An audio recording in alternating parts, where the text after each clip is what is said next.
Good afternoon, everyone, and welcome to this session of the 2020 Postal History Symposium, sponsored by the American Philatelic Society, the American Philatelic Research Library, the Smithsonian National Postal Museum, and this year, the United States Philatelics Classics Society. I am Susan Smith, the Winton M. Blunt Research Chair at the National Postal Museum. Our presenter for this afternoon's session will be Bill Schultz. His talk is titled Toll Gates and Toll Houses. It is my pleasure to introduce William Schultz. Bill was born in Washington, D.C., and now resides in Westchester, Pennsylvania. He has been a philatelist and postal historian for over 60 years. He's an energetic, accredited APS Chief Judge and an enthusiastic exhibitor, having produced over 50 different exhibits thus far. He's an active participant in numerous philatelic organizations and serves as Assistant Treasurer of the United States Philatelic Classics Society, a board member and life member of the American Association of Philatelic Exhibitors, and a lecturer for the American Philatelic Society Summer Seminar Series. He's been a guest speaker of the Collectors Club of New York and served as past president of the Pennsylvania Postal History Society. He writes a monthly column titled The Facets of Exhibiting for the American Stamp Dealer and Collector publication. Bill actively assists many exhibitors to achieve their expectations in the world of exhibiting and in the area of postal cover document restoration. Welcome, Bill. Thank you. Thank you so much, Susan. It's a pleasure. I'd like to thank Susan of the Postal Museum for that fine introduction. I'd also like to take a second to thank Scott English and Scott Tiffany of the APRL, and Kathy Brackville and Kathleen Edwards, who have been instrumental in helping me prepare for this presentation. They've been most helpful. I'd also like to thank Bill DeWitt, who spoke this morning at the 10 a.m. session. By coincidence, Bill and I both live in the Westchester area. He's on the south side, and I'm on the east side, but we get to see each other periodically, except during COVID. Which hopefully will end sometime. I'd like to also thank Bill DeWitt, those that saw his presentation this morning. It's an excellent lead-in to my talk today. I'd also like to thank Bill as a nice warm-up act. I needed a nice warm-up to set up this presentation. I'd like to go on a slight tangent, of course, and say why toll gates and toll houses, and therefore toll roads, etc. How did it happen? How did I produce an exhibit called Toll Gates and Toll Houses? Well, it's personal. In 1977, 1978, I was employed during that time period and for a number of years by Sunoco, a large oil company. And I and a couple other people came up with a brilliant brainstorm that Sunoco should own the gas stations on turnpikes, i.e. toll roads, therefore toll gates, etc. And I went out. I was assigned the task back then as a young guy. My job was to go out and bid on two of the turnpike rest stops on the infamous New Jersey Turnpike. And we won two. I mention that because it was a big deal in my career. And later on, David Feldheim, now of Los Angeles, and some others continued that program that I started in 1977, 1978. And you may not be aware of this because you don't necessarily think about it, but every rest stop on every toll road in the eastern half of the United States, the only gasoline you can buy is Sunoco. It's the Ohio Turnpike, the Pennsylvania Turnpike, the Mass Pike, the New York Thruway, the Jersey Turnpike. You don't have a choice of gasoline on these major toll roads in the eastern half of the United States. It's Sunoco. So near and dear to my heart and my career were toll roads. And I became interested in the concept of why toll roads and what makes toll roads tick in America. Because they don't exist in a lot of other countries. They're only in a handful of countries around the world, toll roads. Also, there's roughly 31 states in the United States that had never had a toll road. Let that sink in. Never had a toll road. Currently, Pennsylvania, where I reside now, has 6 toll roads. Most people think it's only 2, but there's some small ones as well as the giant ones of the Pennsylvania Turnpike. But there's 6 toll roads in Pennsylvania. Other states have more than 6. Some only have 1, but it's less than half the states in the United States have toll roads today. Why toll roads? Well, the governments from way back when, in the colonies, etc., through 1800, through 1820, 1830, etc., decided that the governments weren't going to do a great job building roads, and they needed to take matters into their own hands, and people did. So they created turnpike companies, the simplest way to phrase it. Road tolls usually had to be paid at strategic locations along the turnpikes, such as bridges or toll gates. In Europe, toll roads did exist, and they go way back, medieval times. It's not a new idea. Tolls were collected all over Europe, Germany, etc., a long time ago, centuries and centuries ago. And to be honest with you, it's not a clever new idea. But there's been some innovation since then. The exhibit plan, which I produced, is quite simple. I produced a postcard exhibit showing the toll gates and toll houses and related toll roads, etc., and I created a postcard exhibit. I'm really thrilled about that exhibit. 7 frames, but I'll tell you one secret about that exhibit. It's the only postcard exhibit on the planet that has won the best research award for all the other competition at a World Series show. It's the only postcard exhibit that's ever won best research. And I mean to tell you, that was a big deal for me in my exhibiting progression. So what happened with toll roads? What happened with toll gates? And that's what I try to tell the story of in the exhibit.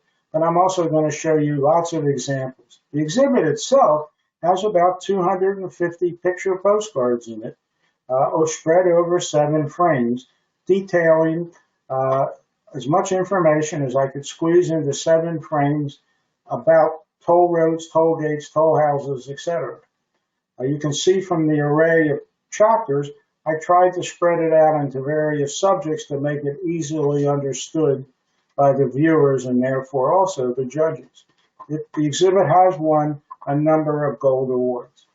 This is from one of the first pages in the exhibit, and I selected these 2 because that's a typical toll house and a toll gate from an early time period, the Lancaster Turnpike, which ran from Philadelphia to Lancaster.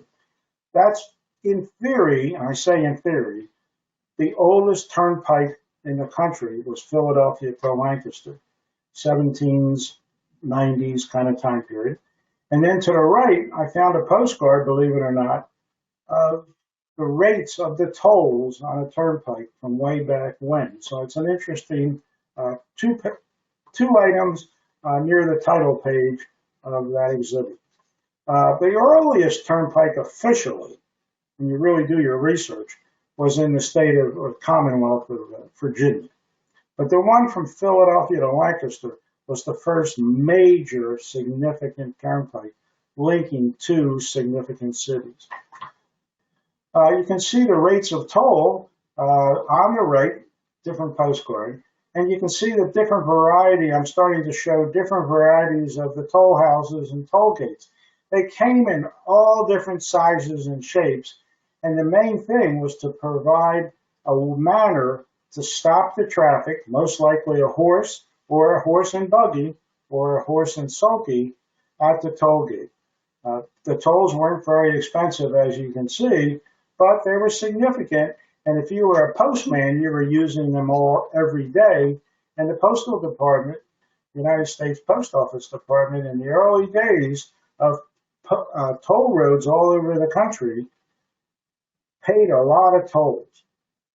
I think it sped up the delivery of mail because it created better surfaced roads. Keep in mind, we're not talking paved, macadam, asphalt highways. These are dirt roads maintained by the toll keeper and his family, is the generally accepted thought process. The early days, of course, were horse and buggy. No doubt about it. There weren't cars, there weren't trucks. It was all horse and buggy. The mail was moving by horse and buggy, either a single horse or a horse and a buggy. That's how the mail moved from one place to another. It's not very complicated. And from, say, 1800 to 1830, that was really the boom times of toll roads in the United States in terms of number of toll gates. You can see from these two picture postcards the variety. And I always like the ones that show the horse and buggy with the toll gate. They're the most sought after toll gate and toll house postcards that I look for. These aren't easy to find. It's a fairly esoteric subject. I don't think there's a big demand on toll gates postcards, but I'm out there buying them, and I still buy them. You can see here the types of toll gates that happened across the country. And the one in the upper left, I believe, is from Wyoming, and the other two are from the East Coast area. So the toll gates and toll roads, the point of showing you these three picture postcards is that the toll gates were all over the country. Let me make a comment here. I want to look at my note. The first American turnpike as a state enterprise was in Virginia in 1785. The next one of great significance, as I mentioned, was the Philadelphia and Lancaster Turnpike, which was built and connected the two cities in 1792. We're talking George Washington era. It was known, the Philadelphia and Lancaster, as the Great Road. Well, right after that, in 1799, another turnpike surfaced in New York, and that was the Great Western Turnpike, and that connected New York and Albany and other locations. So you could see it was starting to boom in the 1790s. The need for better roads became very evident, and the movement of mail depended on better roads.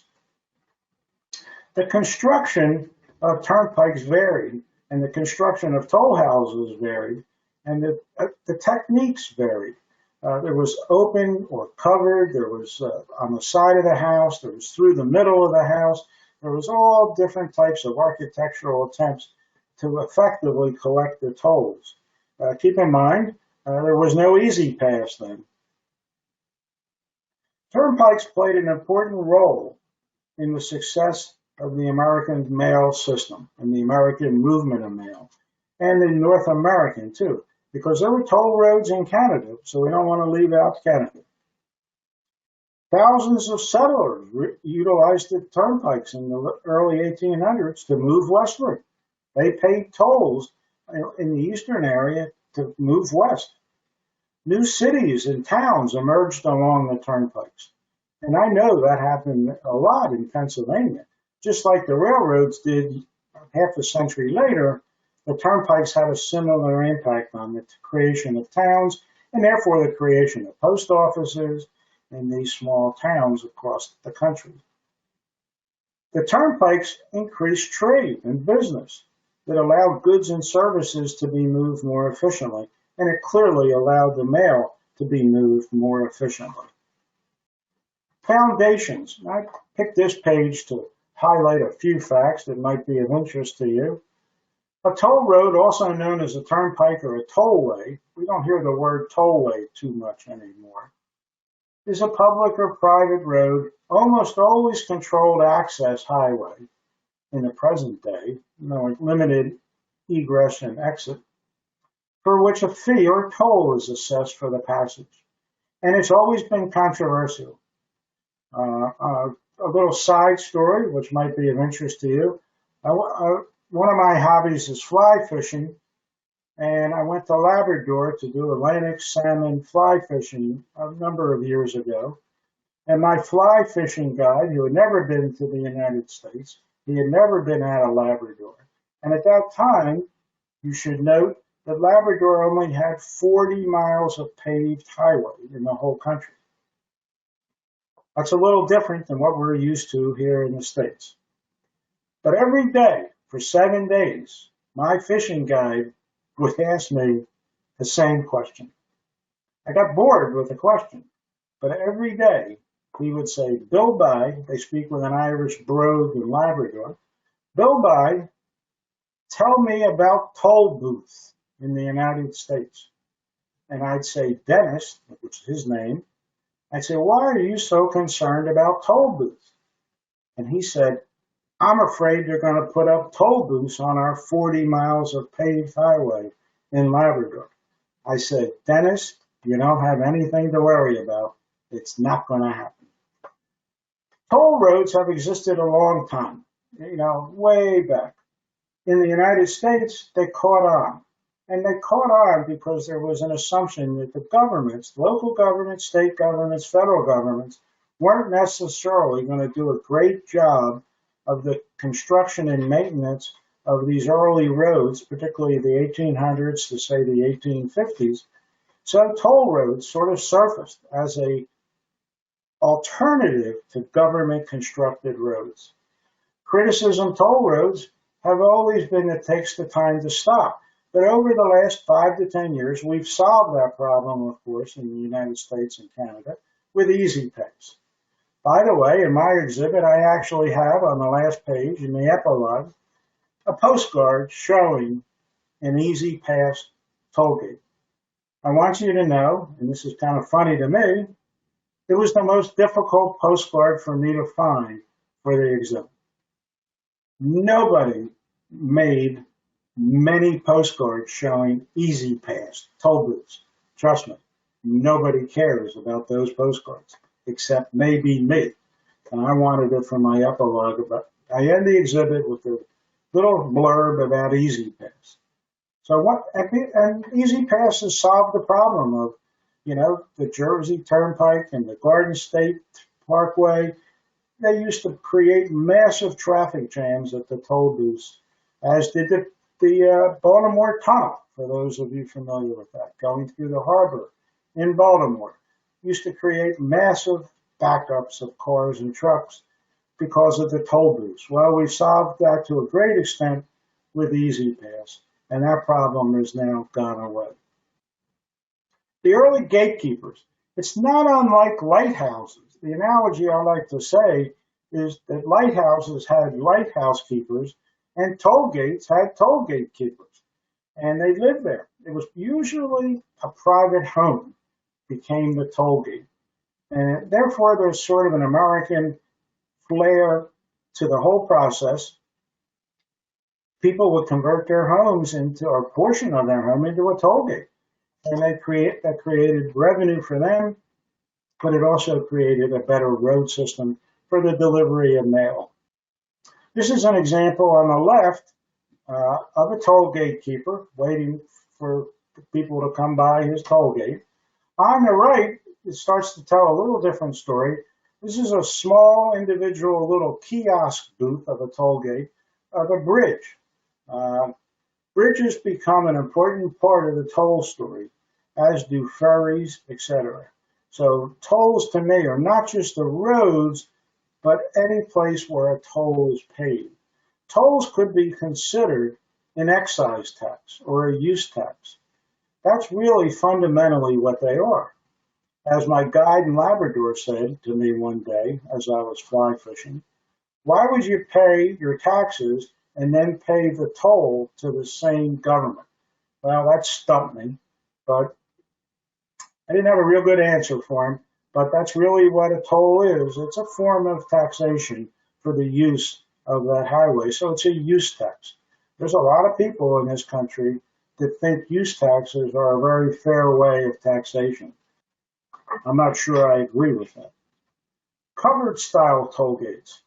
I like these the best, personally. When I find the covered style, it always gets my attention, and I'm always tempted to try to purchase the covered style toll gates. I think historically, to me, they're the most interesting. Here's two examples of significantly covered toll gates. They look like buildings, but they're really nothing more than pretty large toll gates at various points in a bridge system or a ferry system. Bridges are still heavily toll gated across this country, heavily. The Delaware River separates Pennsylvania and New Jersey.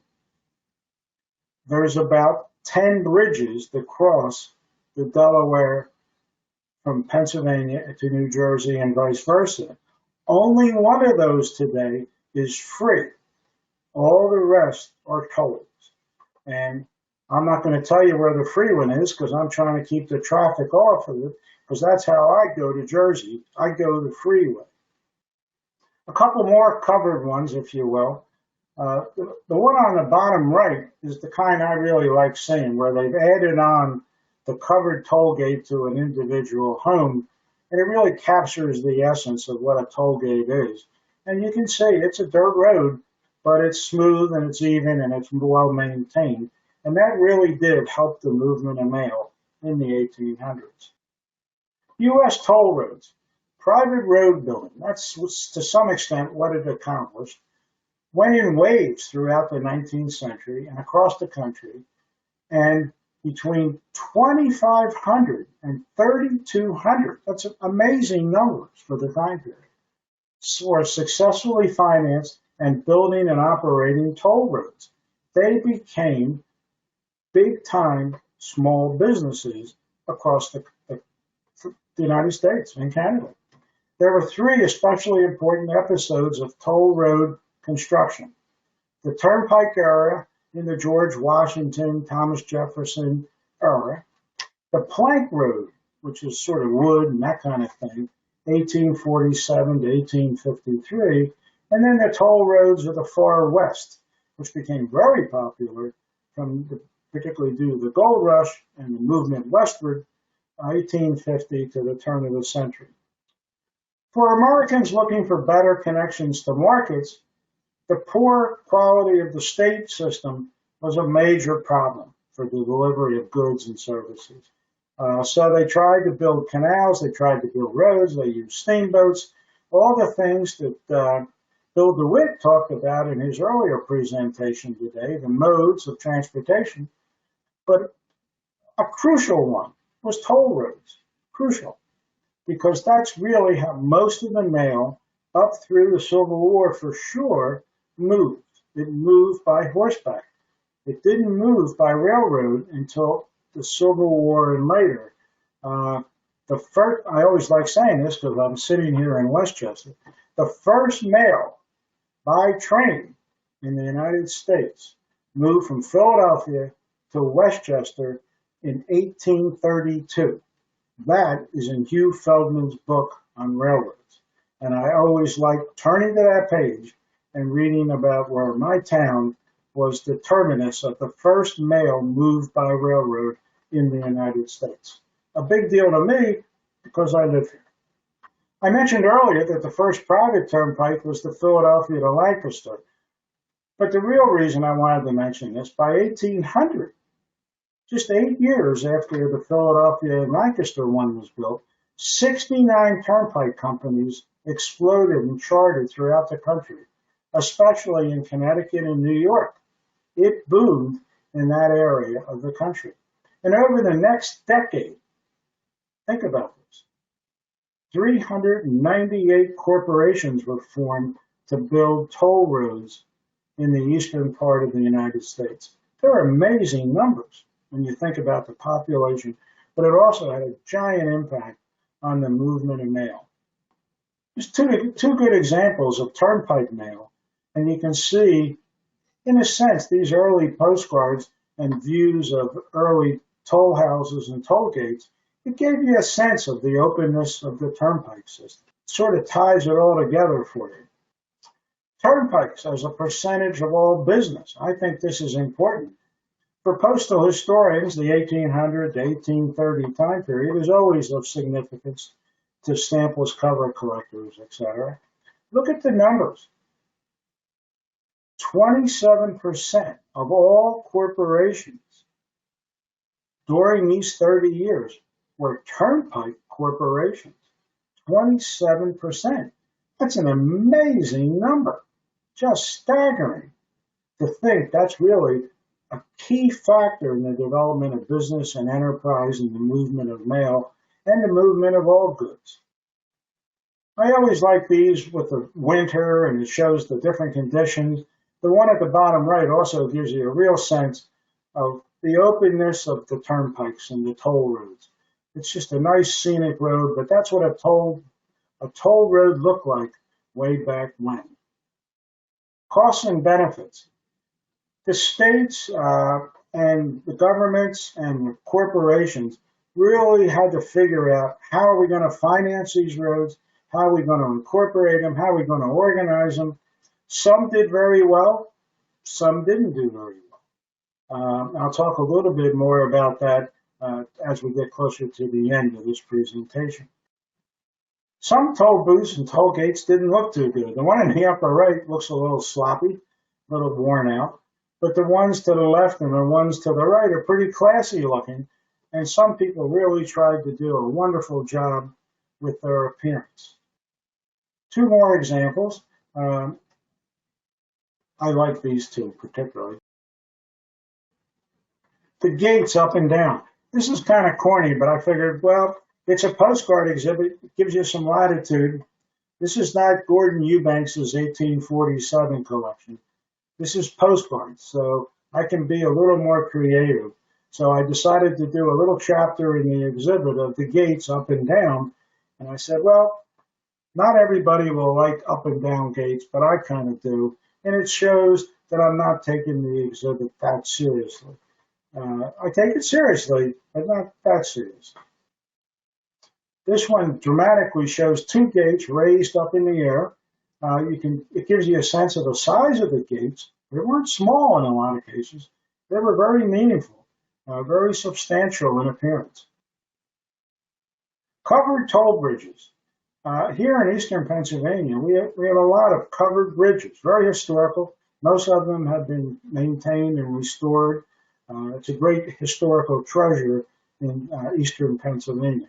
But we also have covered toll bridges, which is a fascinating subset of the toll roads. You can see here the covered, this was similar to gas stations today with their canopies. They wanted you to be protected from the weather and the rain as you were paying your toll. Toll booths generally across the country still are covered. Now, the style really hasn't changed. The building material is a little different, but the style is somewhat still the same. Steel bridges. I included this because a lot of bridges in the United States are toll bridges. There's no getting around that. We've somewhat as a society have accepted to pay tolls on bridges. So I thought I'd include a section of postcards showing steel bridges. Now keep in mind, what I'm showing you here today in this presentation is just a sampling of the 240 postcards that are actually in the exhibit. There's many more examples from all over North America and Canada and a little bit from Europe. I include some of those in the exhibit as well. A couple more bridges and a couple more toll gates showing you the movement of mail across bridges, how important it was.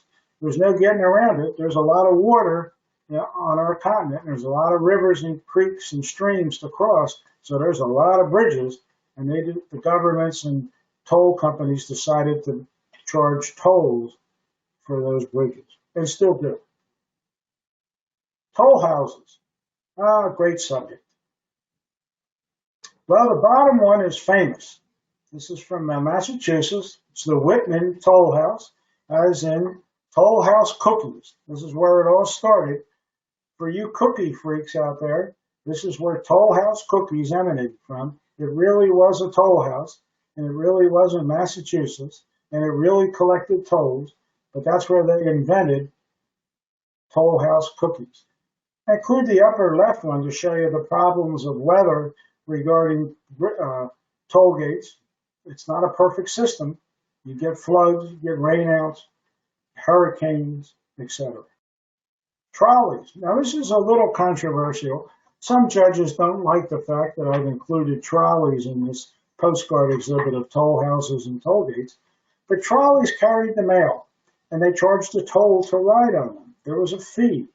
Very few trolleys in this country were free. So I convinced myself that since trolleys moved mail, particularly inside of cities, particularly St. Louis, Philadelphia, Cleveland, New York, etc., I said, I think it's okay for me to include trolleys. So here's a few for you to see. A couple old trolleys, and you can see they stopped to pay tolls as well, but you also paid a toll to ride on them. Trolleys were not free, that's for sure. These are three nice examples of the movement of mail, most likely on trolleys. And trolley mail is sought after by a number of mobile post office or mobile collectors, transportation collectors. Nice postcards. Turnpikes. Well, it all started with turnpikes. So as I get near the end, I might as well end on turnpikes. As you can see, as the roads became paved and they really became turnpikes, the toll booths didn't go away. The toll houses still existed, but the roads got better and better as we moved forward after 1890, particularly post the Civil War. Things got better and better in terms of the movement of mail. The demand for quick movement of mail has never ceased. It's still an issue. Two old postcards showing the movement of mail in the way it used to be with mud and dirt and so on. I put this in here to show the comparison to paved versus not paved. Ferries. Well, I happen to like ferry boats. My wife and I sort of collect ferry boats as we travel around North America. And I'm going to drop this little gem of information on you today. You don't get this everywhere. This is free. So write this down. There's 19 ferries in the United States that are pulled across the river by cable, still operating. So there's 19 of them for you to go ride on across rivers and streams in the United States. They're called cable ferries. And when you find one, it's a joy. It takes you back to another time where the boats were pulled across on a cable across the stream. Here's some examples of real ferry boats and how they were used. The one on the upper left is sort of a cable one. The one at the bottom is a real ferry. There's about 43 ferries still operating, moving mail on a daily basis in the United States. Now that number varies because there's different definitions of what a ferry is. So don't hold me to that number because it's a definitional issue as to what's a ferry boat versus what's a passenger ship. But if it moves people and it moves mail and it charges a fee, a toll to do that, then to me it's a ferry. A little humor. At the end of the exhibit, I always think an epilogue is important.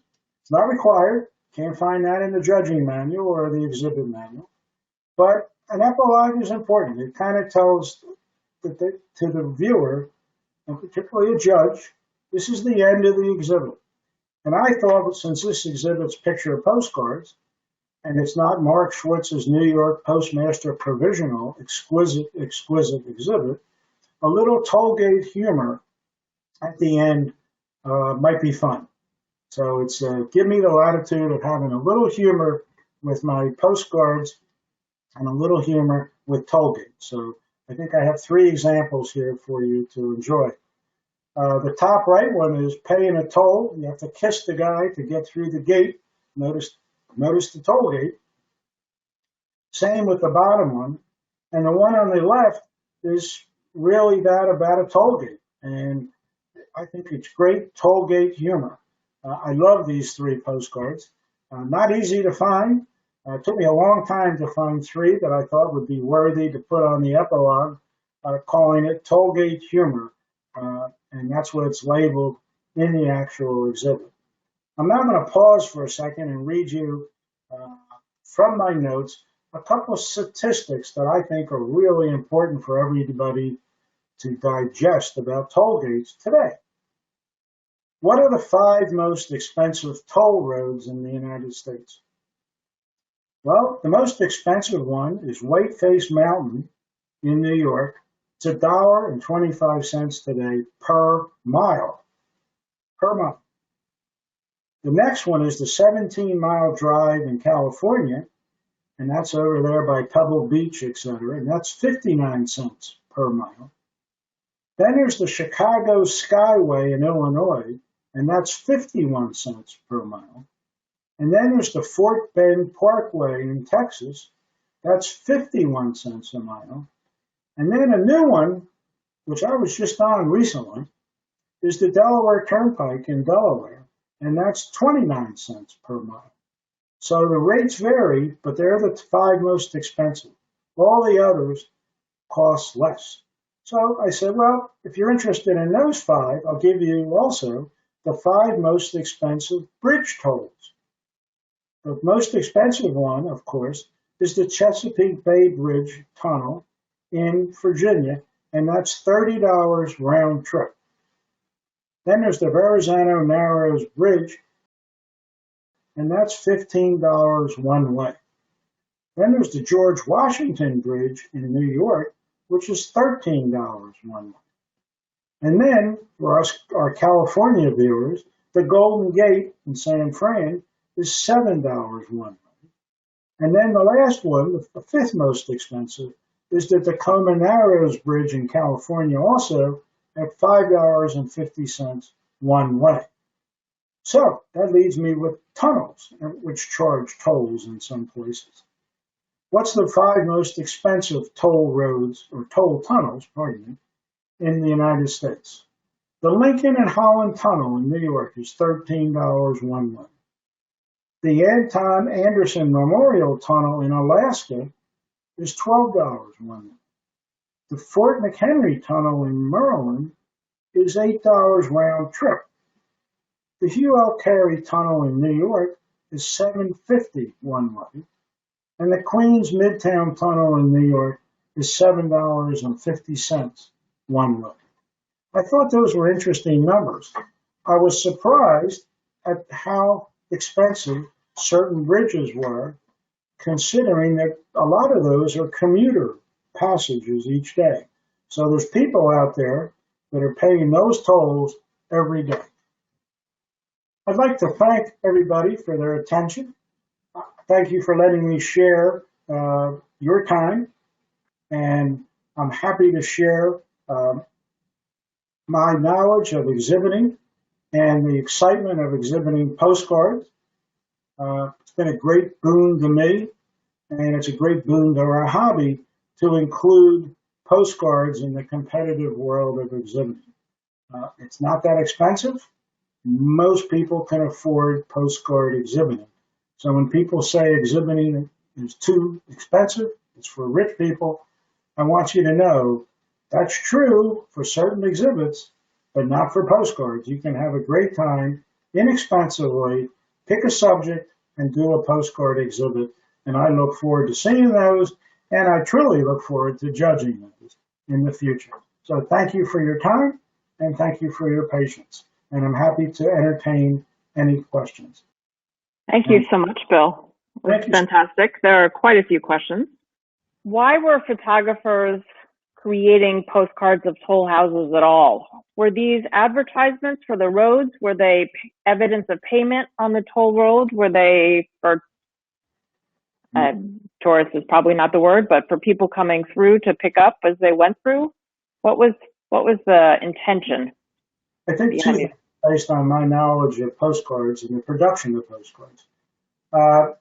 Keep in mind that they were taking pictures from an early time period, post-Civil War, taking the pictures, but the postcards in the United States, picture postcards, really didn't occur till 1902.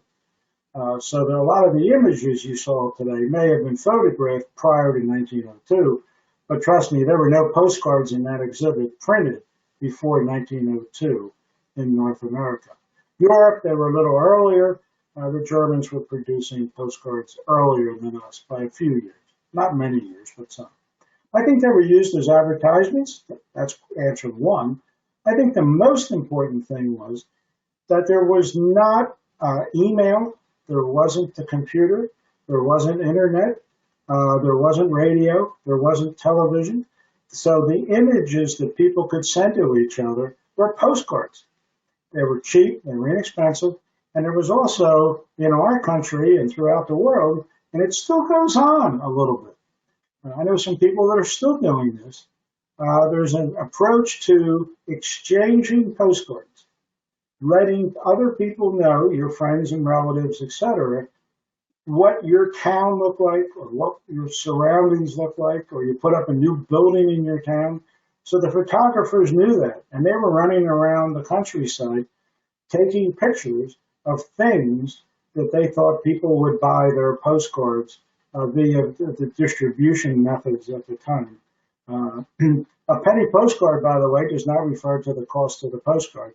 It refers to the cost of the postage. Postcards usually cost more than the postage. Yes, so that raises another question. Is the people that live on these post roads pay the tolls? These toll roads, do they pay the tolls? Most likely, yes. Though they may have been able to buy, like similar to today, you can buy monthly passes and that kind of thing. They probably got a discounted rate, but my guess is that very few pass for free. I doubt that that was prevalent. So who, if anybody, authorized a person to have a toll road or a toll gate? They formed a corporation, and they had to go through the same rigmaroles of anybody forming a corporation to open a restaurant or a building or office or whatever. Same rules. They probably had to file for permits and or licenses, and probably had to pay a fee to incorporate in the state. And they, I guess the lawyers probably made a few dollars on the transactions. But to make a long story short, I think it was treated like any other business. But there was a lot of them. That whole century from 1800 to 1900, lots and lots of toll roads. So the people that own the land through which the toll roads ran, were either technically investors in these firms, or they were bought out, or, okay. Yeah, and I think they went out and maybe got a few outside investors to help fund the process. Not unlike how railroads were developed, too. People went out and got investors, and they created the railroad. They saw a need, tried to build something that would satisfy a public need. And we benefited from the mail process of toll roads, improving the speed of transportation for a long time period. And did all of the privately built toll roads have to be designed as post roads individually? I mean, were there uniform? Was there uniformity, or were there companies that specialized in? Did you hire a contractor to build your toll road? No, I think it was more independent than that. Though I do see in the literature in my research that there were a few companies that tried to help you as a consultant to build the road effectively. You know, there was engineering consulting was sold, yes. Okay. But basically, they were entrepreneurial efforts. That's what they were. Where were you able to find this collection of tollgate postcards? Did you start with a core collection and build on it, or was it all individually purchased? No, I pretty much individually purchased, but when I first learned about turnpikes and got interested in them, like I told early in the talk, in the 1970s, I started buying postcards at that point, long before we were even allowed to exhibit in our hobby postcards. I was buying postcards. The toll gates and the toll houses just appealed to me from a personal perspective. And I also live right now about 2 miles, and I did back then as well. I live about 2 miles from the Philadelphia and Lancaster Turnpike and the remnants of it. I could almost walk from here if I was younger. I could almost walk from here to the Pennsylvania and Lancaster Turnpike. It came real close to where I lived today. And that added to the interest. So I bought them all individually. It's taken me 40 years to accumulate this collection. I probably rarely find a new one that I don't have. Maybe I find 2 or 3 a year that I don't have. So, I'm not saying I have every one because that would be foolhardy, but I believe I have the definitive collection of toll gates. Okay. I think I'm the only one that's crazy enough to have done it. So. Okay. So given the small number that you're purchasing now, in the past, Yes. what would have been your go-to source for finding postcards for these exhibits? And can you compare, for the listeners, in-person shopping versus internet shopping for acquiring quality materials? Yeah, thank you. That's a great question. I think you can do both today, and you could 40 years ago. Well, that's not quite true. In the last 20 years, you can do a lot of toll gate purchasing on eBay and other related sites, but you can also go to postcard shows. We have in Pennsylvania the world's largest postcard show once a year in November in York, Pennsylvania, which is about an hour and a half drive for me, up a toll road, by the way, to get to York. And there I can find a handful every year of a few toll gates that I don't have. The real problem is that very few dealers in person categorize their postcards as toll gates. I usually have to find them in related subjects, such as town names, state names, that kind of thing. Okay. But it's fun. The search is part of the fun. One of the attendees has recommended, if you haven't done this already, to go to the Rhode Island Postcard Club and their annual show. They're good. Yep. Yeah, there's a number of great shows around the country. I just referenced the largest one in York because it's handy for me to get there once a year. I bring my wallet with me, and my money departs the wallet pretty quickly. I didn't realize that's how that happened. Sounds very passive. Yeah. What is, for the earlier period, what is the longest toll road that you've come across? And was that managed all by one individual toll collector? Yeah, the longest one that I'm aware of is actually, and I may be wrong about this, but I believe it's the New York Thruway, which basically runs across the whole state of New York, is I think the longest current toll road in the United States. Do you know what it would have been for the earlier period? From the earlier period, the Pennsylvania Turnpike in the 1940s was probably, maybe, and I need to do my homework on this. I believe the Pennsylvania Turnpike might have held that title until the New York Thruway was completed all the way across. But I could be wrong on that, so I'm on weak ground here, except to say I think the longest toll road currently is the New York Thruway. Okay. And when these were started, do you have a sense of how long the average toll road would have been? I mean, do these just literally cut through a village, or? Yeah, they were normally short distances. 3 miles, 4 miles, 6 miles. Even today, some of the toll roads that remain in this country are relatively short.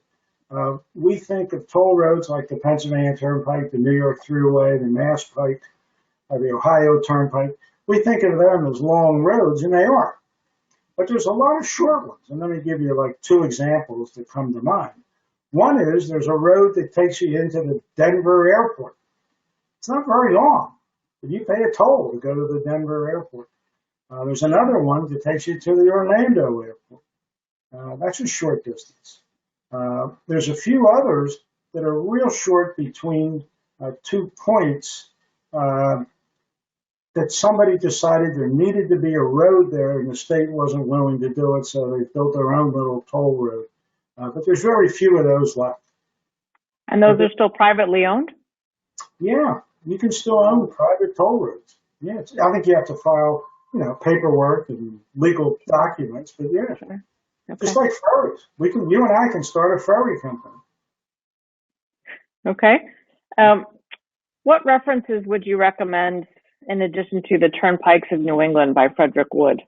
Yeah, that's okay. The one I like the best, and I tell all my postcard students this, the Metro Postcard site online, Metro Postcard, www.metro postcard, is without a doubt the easiest and simplest but most complete postcard site available. And you can find almost, I'm not going to say 100%, but you can find about 95% or more of the information you need to find to do a great exhibit of postcards on the Metro Postcard site. It's a great site. There's a few others, but that's my go-to site. And in terms of reference material, what would you recommend people read? Yeah, there's the Barbara Harrison monograph of a few years ago that's excellent. There's a number of other books that are terrific. We have some leading postcard exhibitors now that have published some of their exhibits, like Dawn Heyman, Liz Heisey, the wonderful woman who's maybe the best postcard exhibitor from Scandinavia, and she's just terrific. She's written a book. I can't say her last name, so I'm not trying to. You're finding one of my weak points is foreign languages. Never did well with them. And so I'm not going to try to say her last name, but it's a great book. And she's actually the first person to win a grand award in North America at a World Series show with a postcard exhibit. That's an amazing, amazing accomplishment. Okay. That should not be understated. I didn't think it would happen in my lifetime. Are the covered bridges that we see today, were many of them originally toll bridges? No. It's interesting. A lot of those historical bridges were just there and put up by local governments to allow farmers to get their goods to market. And a lot of them were built, in the 1700s, 1750, and so on. There's probably 4 or 5 of them that are within a quick 10-minute drive of where I live here in eastern PA. I always love seeing them. They're great historical structures for us. To me, they sort of capture what the history, if you will, of eastern PA. There's not covered bridges in every state. And let me repeat, less than half the states in the United States have toll roads. Less than half. So it didn't catch on uniformly across the country, but where it did catch on, it boomed. So it was, you could say it was localized, but that's not quite true. Okay. And are there any postal markings indicating payment to toll gates? That's a great question. And as a postal historian, I wish the answer to that was yes. I personally, the answer is sort of. I've seen, of course, a number of covers that say stagecoach, steamboat, ferry, railroad. A lot of those were involved with tolls. So the answer is yes, but one that actually says toll gate or toll house, I personally haven't seen it, but I know somebody like Steve Roth or Steve Walshke or somebody else will send me a scan of one of those tonight, and I'll stand corrected. But in all my years of collecting this stuff, I hope to find one, and I hope it's inexpensive. And as a collector and exhibitor of postcards, how do you judge the rarity of a postcard? I don't. I really think of it more as difficulty of acquisition. I think of it as condition. I think of it as historical. I think of it as historical significance. I judge it on, does it help tell the story, the treatment of it. I think to say that a postcard is rare, there are some rare postcards. There is. I have a few in some of my other postcard collections that are quite rare. Or phrased another way, one of the things that children always ask me is, what's your most expensive postcard? And just to make it short and sweet, I just say, well, the most expensive postcard I've purchased so far cost me $1,000 for one postcard. because there's only one, and I had to have. Have postcards in the United States or Canada ever said on the back of the postcard how many were printed? How many postcards were printed? Yeah, but that's very infrequent. I mean, very, very infrequent. You have to do your homework on that, and you have to do some guesswork. You have to get into the printing company, the distribution. You have to get into who printed it, where was it distributed, where was it sold, what were the outlets. Now think about where you can buy postcards today. CVS, Target. You know, I mean, there's major distributors of postcards still to this day. And they're going to raise the price of the postage on postcards in January from 35 cents to 36 cents. And we should all be angry by that. We'll get right on that. Yeah, we'll get right on that. That penny's crucial to all those stamp collectors. So where did you find the postcard of the Easy Pass toll gate? At an Easy Pass toll gate? A $1 box at some postcard dealer, and it was an ecstatic moment for me finding the Easy Pass postcard. It's a great ending to the exhibit. Really and did the postcard writer write on the back, "I can't believe I found a postcard of an Easy Pass toll gate. Here it is"? No, in fact, it was mint. Mint, very fine, never hinged condition. Okay. Never used. About half of my postcards in all of my postcard collections are used, and about half of them. And I don't care one way or the other, because for postcard exhibits, to the dismay of a lot of judges, I'm only showing the postcard's front, except in some rare occasions where the reverse, or the postage side, helps tell the story. And that's infrequent.